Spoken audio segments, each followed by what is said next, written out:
So now a little more on my own journey.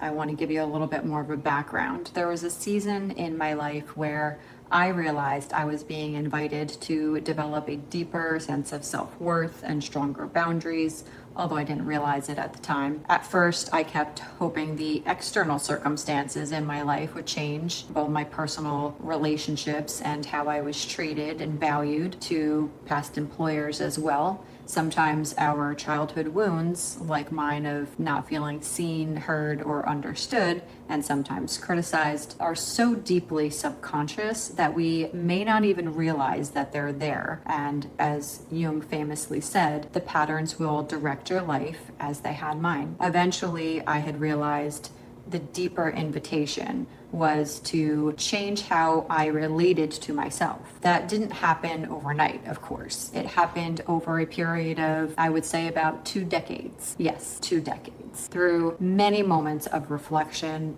uncomfortable conversations, and learning to choose myself in ways I hadn't before. When I moved through one season, it seemed another came along not long after. I was completely oblivious to the patterns, if I'm being honest, and more so the deeper wounding where it was actually stemming from, and therefore couldn't do the healing necessary because I wasn't even aware that subconscious wounds were even there in the first place. I've also had lessons in parenting when it comes to my son, who is autistic, especially when it comes to things like patience, of course, among many other things.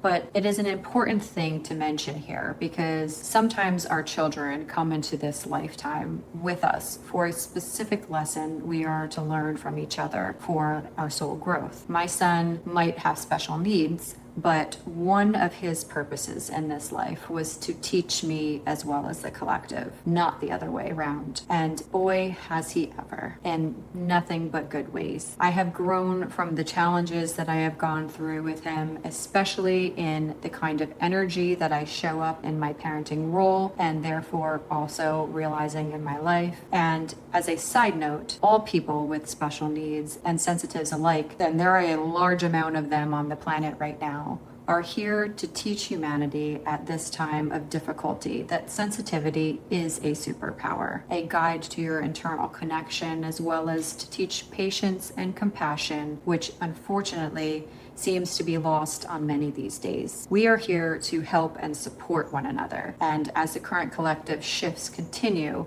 that will become even more and more clear as the years go on.